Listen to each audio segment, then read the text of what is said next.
जय श्री राम। नो जय श्री राम। बोले अल्लाह अकबर। ये जो वीडियो अभी आपने देखा वो वीडियो है कर्नाटका के बेंगलुरु से। जी हाँ, वही बेंगलुरु जो कि हमारे देश का सिलिकॉन वैली है। लेकिन अब लग रहा है कि हमारे कर्नाटका का जो बेंगलुरु है, हमारे देश का जो सिलिकॉन वैली है, अब उसे कुछ दीमक लगता जा रहा है और ये दीमक हमारे सिलिकॉन वैली को धीरे धीरे खोखला करते जा रहे हैं, खाते जा रहे हैं। कर्नाटका के बेंगलुरु में कुछ हिंदू जो युवक होते हैं वो अपना रामनवमी सेलिब्रेट करते हैं, अपना जो उनका कार होता है उस पर अपना फ्लैग लगाए हुए रहते हैं और जब वो जय श्री राम के नारे लगाते हुए जा रहे होते हैं तो वहां पे कुछ मुस्लिम्स आते हैं और कहते हैं कि तुम लोग यहाँ पे जय श्री राम के नारे नहीं लगा सकते, यहाँ पे सिर्फ अल्लाह अकबर चलता है। पिछली बार जब कर्नाटका में इलेक्शंस हुए थे तो जो कांग्रेस ने अपना मैनिफेस्टो रिलीज किया था उसमें उन्होंने खास तौर पे कहा था कि हम लोग बजरंग दल को बैन करेंगे। इसके साथ साथ पीएफआई और एसडीपीआई ये कर्नाटका के अंदर कांग्रेस को सपोर्ट कर रहे हैं। वहीं पे कर्नाटका के एक जो कांग्रेस के एमएलए हैं वो बीजेपी के फीमेल कैंडिडेट के ऊपर बहुत कॉन्ट्रोवर्शियल रिमार्क देते हैं, कहते हैं कि महिला तो सिर्फ खाना बनाना जानती है। और दूसरी तरफ बेंगलुरु के अंदर पानी की कमी हो चुकी है,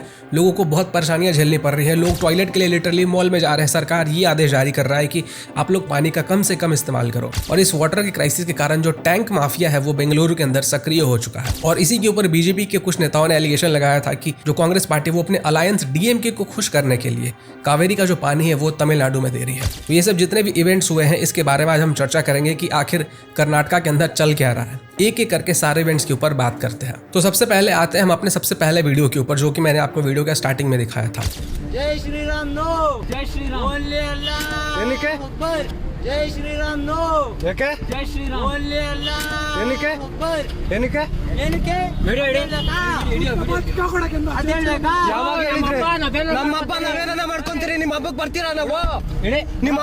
इस वीडियो में आपने भी देखा कि कुछ मुस्लिम युवक आते हैं और वो कहते हैं कि यहाँ पे जय श्री राम मत बोलो, यहाँ पे जय श्री राम नहीं चलेगा, यहाँ पे चलेगा अल्लाह अकबर। और वीडियो देखकर कोई भी ये बता सकता है कि ये लोग ये मुस्लिम्स जो जय श्री राम बोलने से मना कर रहे थे, अगर इनको मौका मिलता तो हो सकता है कि ये लोग हाथापाई के ऊपर उतर जाते, वायलेंस करने लगते। और कार के अंदर जो बैठा हुआ हिंदू युवक होता है जब वो गेट खोलने की कोशिश करता है तो उसे गेट खोलने भी नहीं देता है। जहां तक मैं समझ पा रहा हूँ, अगर इन लोगों के हाथ में फोन नहीं होता और ये लोग इस पूरे घटना को रिकॉर्ड नहीं कर रहे होते तो बाहर मौजूद ये जो रेडिकल लोग थे इनके ऊपर अटैक कर देते और हो सकता है कि इसका जो परिणाम है वो हमारे सामने अभी कुछ और होता। जब भी कोई व्यक्ति आपसे बात करने आता है तो उसके बात करने का जो टोन होता है, जिस तरीके से वो बात कर रहा है, उसका जो बॉडी लैंग्वेज वो क्या है, वो किस तरीके से रिएक्ट कर रहा है, उसको देखकर आप समझ सकते हो कि वो व्यक्ति आपसे सिर्फ बात करने आ रहा है या फिर उसके मन में कुछ और प्लानिंग चल रहा है। मतलब रामनवमी के दिन भी अब हम लोग अपने भगवान आराध्य का स्लोगन नहीं रेस कर सकते हैं। ये लोग जो जय श्री राम बोलने से मना कर रहे हैं, इनको इतनी हिम्मत आई कहां से?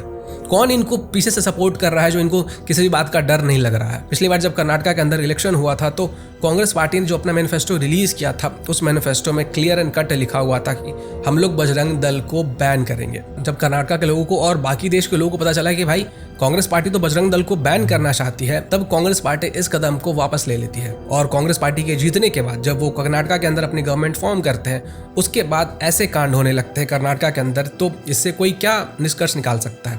कोई व्यक्ति यही समझ सकता है कि भाई उसी के कारण ये जो कुछ रेडिकल लोग हैं इनको ये लग रहा है कि ये बेंगलुरु के अंदर या फिर कर्नाटका के अंदर कुछ भी करेंगे और इनको कोई भी कुछ भी नहीं करेगा। वीडियो को पॉज करके वीडियो के नीचे अभी आप कमेंट करो कि आखिर आप इस पूरे मामले के बारे में क्या सोचते हो, ये जो पूरा रामनवमी के ऊपर ये पूरा इंसिडेंट हुआ। अब जब कांग्रेस पार्टी ने पिछले इलेक्शन में ये बोला था कि हम लोग बजरंग दल जैसे ऑर्गेनाइजेशन को बैन करेंगे तो उसी इलेक्शन के दौरान एसडीपीआई ने अपना सपोर्ट दिया था कांग्रेस पार्टी को।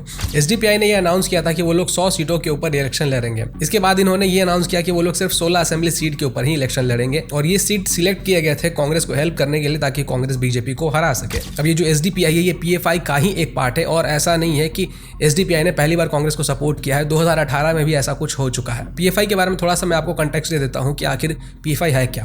पीएफआई का फुल फॉर्म है पॉपुलर फ्रंट ऑफ इंडिया और ये वो ऑर्गेनाइजेशन था जिसको कि बैन कर दिया गया है इंडिया में। इसके पीछे रीजन ये था कि ये जो पीएफआई के लोग थे इनका बहुत बड़ा नेक्सस चल रहा था और ये लोग इंडिया से लोगों को ट्रेन करके आईएसआईएस के लिए लड़ने के लिए बाहर भेजते थे। और पीएफआई का ये गोल था कि वो हमारे देश भारत को इस्लामिक राष्ट्र बनाना चाहते हैं। साथ ही साथ जो लव जिहाद के बहुत सारे केसेस हैं इनमें भी इनका कनेक्शन सामने आता था। कर्नाटका कांग्रेस के एक एमएलए जिनका के नाम है शिव शंकरप्पा और ये अपनी बेटी के लिए इलेक्शन के दौरान कैंपेनिंग कर रहे थे और उसी कैंपेनिंग के दौरान इनका ये कहना होता है कि बीजेपी ने जो महिला कैंडिडेट को खड़ा किया है उसको तो सिर्फ किचन के अंदर खाना बनाना आता है, वो क्या करेगी। और इनके इस स्टेटमेंट के बाद बहुत ज्यादा आउटरीच हुआ था। लोगों का बार बार यही कहना था कि भाई कोई एमएलए ऐसा बात कैसे कह सकता है किसी महिला के बारे में कि उसे तो सिर्फ खाना बनाना आता है, माना कि वो किसी और पॉलिटिकल पार्टी है, लेकिन कोई ऐसी बात कैसे कह सकता है। और शिव शंकरप्पा के इस स्टेटमेंट के बाद बीजेपी ने इलेक्शन कमीशन ऑफ इंडिया के साथ इनकी शिकायत भी की थी। अब सबसे बड़ी आयरनी तो ये है, आप ये सोच कर देखिए कि शिव शंकरप्पा खुद अपनी बेटी के लिए, जो कि खुद एक महिला है, उनके लिए कैंपेनिंग कर रहे थे,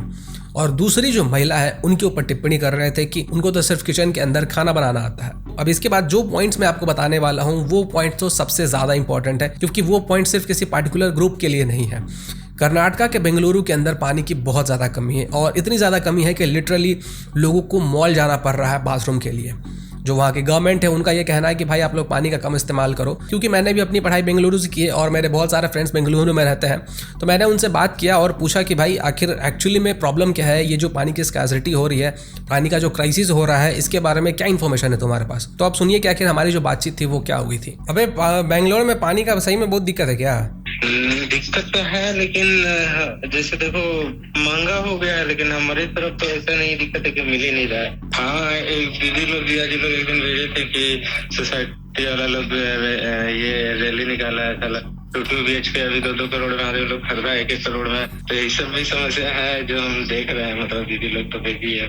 मेरे तो ऑफिस में एक आदमी यहाँ तक बोल रहा था कि उन लोग अपार्टमेंट में शिफ्ट वाइज पानी आ रहा है। मतलब ऑफिस का टाइम जैसे मान ले 12 से 5 के बीच में जनरली आदमी नहीं रहता है, तो 12 से 5 के बीच में पानी बंद कर देता है। ऐसा अनप्लान्ड वे में डेवलप करेगा तो यही होगा। तो आपने खुद अपने कानों से सुना, जो लोग बेंगलुरु के अंदर रह रहे हैं, कि पानी का आखिर जो प्रॉब्लम है वो कितना ज़्यादा बढ़ा हुआ है कर्नाटका के अंदर। और कर्नाटका की गवर्नमेंट टोटल फेल हो चुकी है इस पानी की क्राइसिस को कंट्रोल करने में। अब देखिए, किसी भी स्टेट के अंदर अगर पानी की प्रॉब्लम होती है तो उसके ऊपर गवर्नमेंट का पूरा कंट्रोल नहीं होता है। अब पानी की ये जो क्राइसिस है, इसमें बहुत सारे फैक्टर्स इन्वॉल्व होते हैं। अब बेंगलुरु के अंदर जो कावेरी रिवर है, इसका जो पानी है वो तमिलनाडु और कर्नाटका दोनों में शेयर होता है। अब बीजेपी के कुछ नेताओं ने एलिज किया कि कांग्रेस की जो गवर्नमेंट जो कर्नाटका को रूल कर रही है, वो अपने अलायंस डीएमके को खुश करने के लिए, आपको तो पता ही है कि इस बार जो लोकसभा इलेक्शंस होने वाले हैं उसमें इंडी अलायंस बना हुआ है, जिसमें कि डीएमके भी कांग्रेस पार्टी की एक अलायंस है। तो कांग्रेस पार्टी ने तमिलनाडु को खुश करने के लिए जो पानी है कावेरी रिवर का, उसमें जो उनका शेयर था, यानी कि जो कर्नाटका का शेयर था, उस पानी को भी उन्होंने तमिलनाडु को दिया है ताकि डीएमके को खुश किया जा सके और इस लोकसभा इलेक्शन में उनका सपोर्ट जारी रह सके। और इस चीज के कारण जितना पानी बेंगलुरु को मिलना चाहिए था उतना पानी नहीं मिल पा रहा है। बहुत सारे वीडियोज ऐसे सामने आए इंटरनेट के ऊपर जिसमें यह दिख रहा है कि बेंगलुरु के जो बहुत बड़े बड़े सोसाइटीज है, बहुत महंगे सोसाइटीज है, उन्होंने प्रोटेस्ट किया है इस पानी के क्राइसिस के कारण कि गवर्नमेंट जो है वो फेल हो रही है इस पानी को मैनेज करने में, और गवर्नमेंट फेल हो रही है पानी को लोगों तक पहुंचाने में।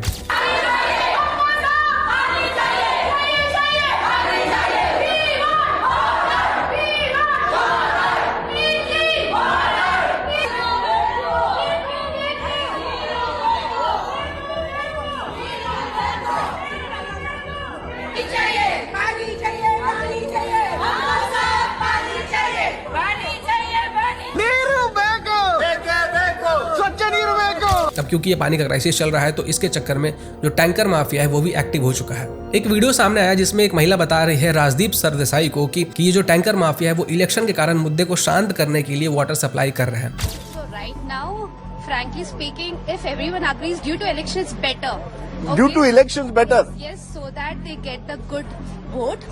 Okay, and somewhere down the line, somewhere few months before or few weeks before, it was worst. It was probably 1 hour, 2 hours they used to give the supply, and right now whole day पानी आ रहा है. Okay, so right now there's no, and let us see elections होने के बाद again if you come down.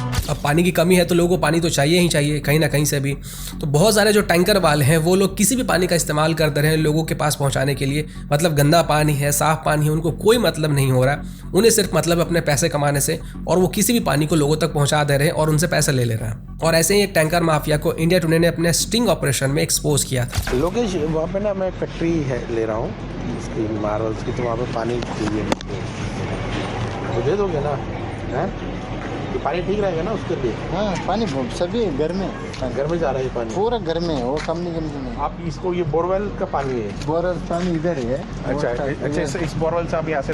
तो ये सभी के सभी जो आपको पॉइंट्स मैंने बताए, जो सीरीज ऑफ इवेंट्स बताए, एक एक करके सारे पॉइंट्स मैंने आपको समझाए। इसके ऊपर आप लोग क्या सोचते हैं? अभी बस गिनती के कुछ दिन बचे हुए हैं लोकसभा के इलेक्शंस को शुरू होने में, और आपका हर एक वोट मायने रखता है। आपका हर एक वोट डिसाइड करेगा कि आपका फ्यूचर क्या होगा, आपके सिटी में अगर कोई प्रॉब्लम है तो उसका सोल्यूशन कौन सी गवर्नमेंट करेगा, ये सब कुछ डिसाइड करेगा आपका एक वोट। वोट ज़रूर डालिए और सोच समझ कर डालिए कि आप किसे वोट कर रहे हैं, क्योंकि कुछ फ्रीबीज के चक्कर में, कुछ फ्री में पाने के चक्कर में अपना वोट देके अपने सिटी को बर्बाद मत करो, अपने फ्यूचर को बर्बाद मत करो। अपने जो बच्चे हैं उनके बारे में सोचो, उनके फ्यूचर के बारे में सोचो। नमस्कार।